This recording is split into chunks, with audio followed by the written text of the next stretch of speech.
said. He gave me the letter and walked away. "Martha! Martha!" I called to my wife. "Come here! We have a letter from our son Saul."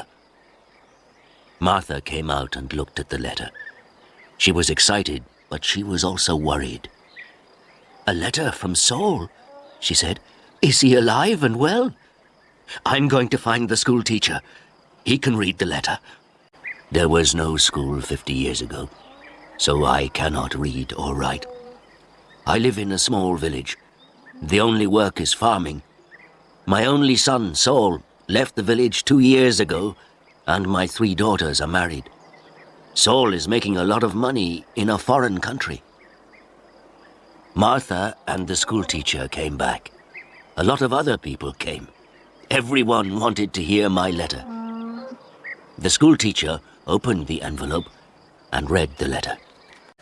20 Taylor Street, London E19, England, 16th of March. Dear Father, I am living in London. I have a job in a factory. The work is very hard. I often work at night, but the pay is good. I am well and I live with people from my country. I am sending you £100 in this letter.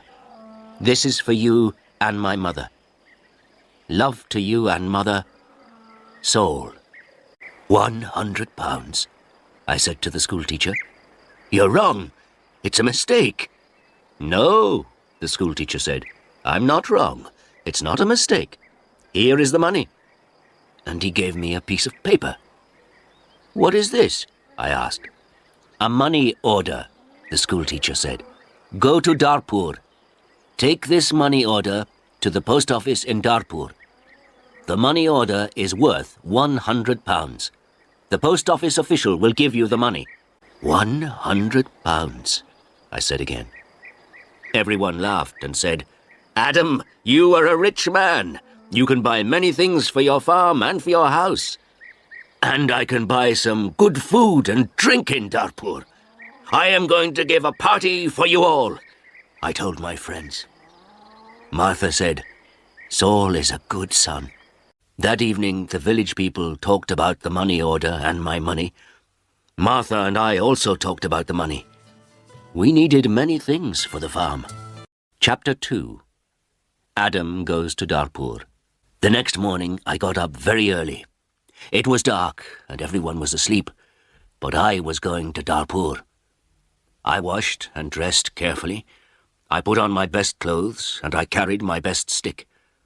I put the money order carefully in my pocket and I said goodbye to Martha. I walked 10 miles to the main road. I sat down at the main road and ate my breakfast. I waited for the bus. I waited for 2 hours. Then the bus came and I got on. It is a long way to Darpur. The bus takes 3 hours. I arrived in Darpur and walked to the post office immediately. I do not often go to Darpur. I only know the market and one shop. This is the shop of Rick. I buy things for my farm from Rick. There were a lot of people in the post office. I asked about money orders. A man showed me the queue. There was a long line of people, and I waited at the back. Finally, it was my turn. I was at the front of the queue. But the official did not serve me. Excuse me, I said. It's my turn. I'm next. You are next. Old man, I'm very busy, the official said. Look at my papers. Look at all these people. I am very busy, and you must wait. So I waited. Finally, the official looked at me. What do you want? He asked. I gave him my money order. This is my money order for £100, I replied. The official held out his hand. Identity card? He said. Excuse me? I don't understand, I replied. Your identity card, the official said again. Give me your identity card. What is an identity card? I asked. I can't give you any money for this money order. First, I must see your identity card. Your identity card gives your name and your address. Your identity card describes you. There is a photograph of you in your identity card. I don't know you. Who are you?" The official was a little angry, but I was also angry. "Who am I?" I said. "Everyone knows me. I am Adam of the village of Minter. I haven't got an identity card, and I don't need an identity card." "Old man, I'm very busy and you're very stupid," the official said. "Who are you? Where is Minter?" "Give me my money. Give me my £100, I said. The official looked angry and said, "Show me your identity card. I don't know you." The official gave back my money order, and he turned away. "Where can I buy an identity card?" I asked the official. He did not speak to me. He did not answer. "Go to the Ministry of the Interior," a man said. He was standing in the queue, and he told me the way. Chapter 3. An Identity Card. I walked to the Ministry of the Interior. I waited in another queue. I spoke to another official. I asked for an identity card. "Fill in this application form," the official said, "and bring the form and 3 photographs of yourself and £2. Come back tomorrow." "Tomorrow?" I said. "Can I have an identity card today, please? I live in Minter. I live 5 hours' journey from Dartpoor. I'm an old man." "Yes, come back tomorrow." And the official turned away. I walked away from the Ministry of the Interior. I walked to the market. At the market, I looked at everyone. I was looking for a man from my village, but I could not find a villager. So then I walked to the shop of Rick. I spoke to Rick. "I want an identity card," I told him, "but I need 3 photographs of myself." "I see you need some photographs." And he showed me the way to a photographer. I found the house. The photographer was asleep, but he came to me quickly. The man's clothes were dirty, and he looked tired. "I need an identity card," I said. "I want 3 photographs of myself." "Yes, you want 3 photographs of yourself," the photographer replied, "and I take very good photographs. Come and see my camera." We walked into his room. In the middle of the room was a large camera. "This is the best camera in Dartpoor. This camera is very, very good," the photographer said proudly. "I've never seen a camera," I said. "I don't know about cameras. Hurry up and take a photograph of me." "Please do not hurry me, old man," the photographer said. "I am an artist." And he gave me a mirror and a comb. "I don't want a mirror. I don't want a comb. Please take my photograph. I'm going to Minter this afternoon, and I'm in a hurry," I said. "Yes," he said, "but first the price. This is the best camera in Dartpoor, and I'm the best photographer. 3 photographs will cost you £2.50. £2.50? And I laughed. £2.50, and pay me now, please, the photographer answered. I did not know the price of photographs. What could I do? Then the photographer said, "You're an old man. For you, the price is £2. So I gave him the money, and he took the photographs. "Come back tomorrow morning," he said. "I want my 3 photographs now, immediately," I said. "Don't be stupid," the photographer said. "Photographs take 24 hours. Come back tomorrow." What could I do? So I said, "Yes, tomorrow morning." "Good," said the photographer. "Now go. I have a lot of work. I'm very busy." I went back to the bus station. I sat on the bus for 3 hours. I walked 10 miles back to my village. It was night time, and I was very tired. Martha and my friends were waiting for me. "Where is the money?" Martha asked. "I have no money. I cannot change the money order. First I must have an identity card." And I told Martha everything. "Tomorrow I am going to Dartpoor again," I said. Then I did not talk again. I was very tired, and it was late at night. I lay on my bed, and I slept. Chapter 4. No Photographs.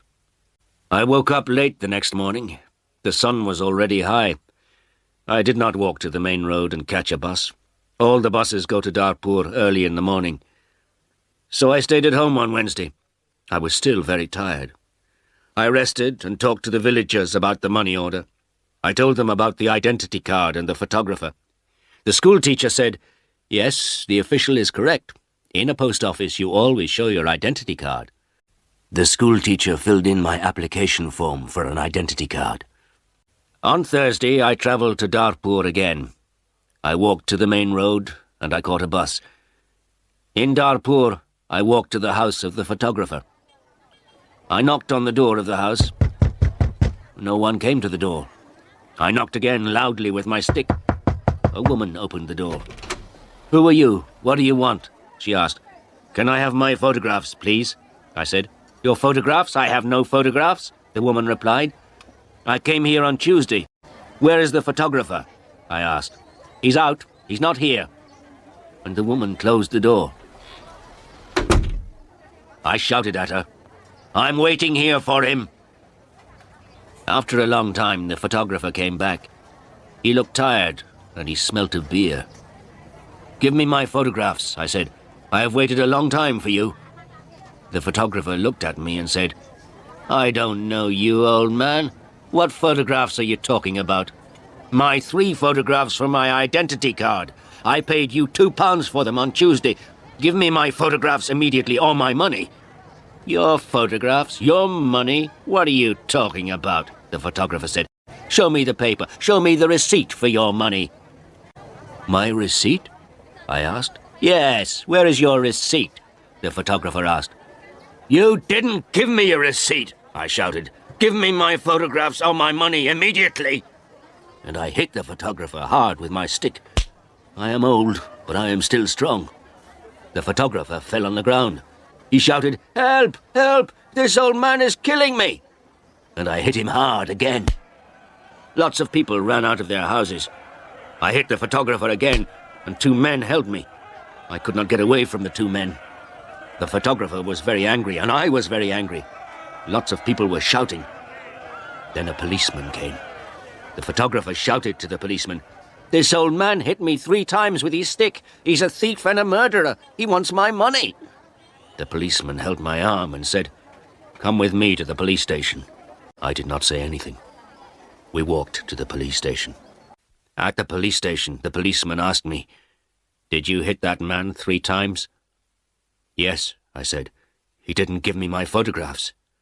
"Show me your identity card," said the policeman.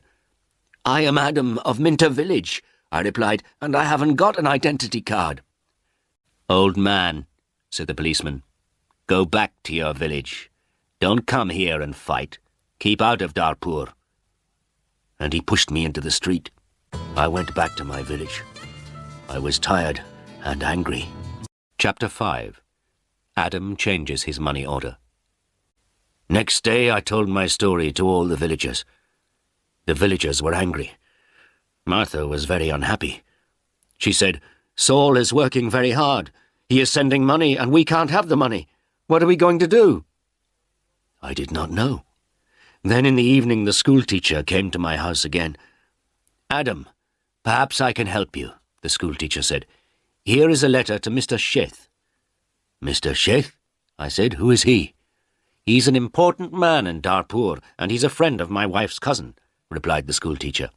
"This letter is to Mr. Sheth. The letter is about your money order. Perhaps he can help you." I took the letter and thanked the school teacher. So I travelled to Darpur again on Saturday for the 3rd time. After a long time I found Mr. Sheth's house. The door was opened by a tall man. "Can I see Mr. Sheth?" I asked. "And who are you?" the tall man asked. "I have a letter for Mr. Sheth," I replied. "I see. Can I have the letter, please?" And the tall man held out his hand. "The letter is here," I said, and I took the letter out of my pocket. "But I must see Mr. Sheth." "Many people want to see Mr. Sheth," the tall man told me. "He is a very busy man and a very important man. Mr. Sheth is not here at the moment, but give me your letter and Mr. Sheth will read it later." I gave the tall man the letter. Then I waited. Later, a large black car came, and a man went into the house. A long time later, the tall man opened the door again. "Come in now, please, and follow me," he said. I followed the tall man. We went into a large room with fine carpets and big chairs. Another man was in the room. He was drinking. "This is Mr. Sheth," said the tall man. "I am Adam of Minter Village," I replied. "Yes, I know," said Mr. Sheth. "Thank you for the letter. I hope I can help you. I like to help people. Please, sit down." Mr. Sheth smiled. His clothes were new and smart. "Thank you," I said.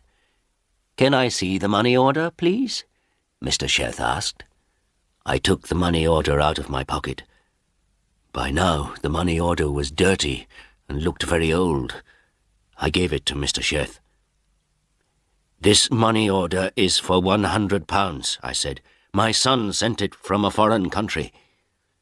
He folded the money order and looked at it. "You can't change this money order," he said. "This money order is not worth £100. This money order is worth nothing." "Worth nothing? Worthless?" I asked. Then Mr. Sheth looked at the money order again. "Yes, worthless. Your son does not understand about money orders. This money order is not correct for our country," Mr. Sheth said. Then he looked at the money order again and said, "And this money order is also old. It is out of date." I said nothing. Mr. Sheth gave me the money order back. Then Mr. Sheth smiled and said, "I am very sorry. You are an old man. You came a long way from your village. What can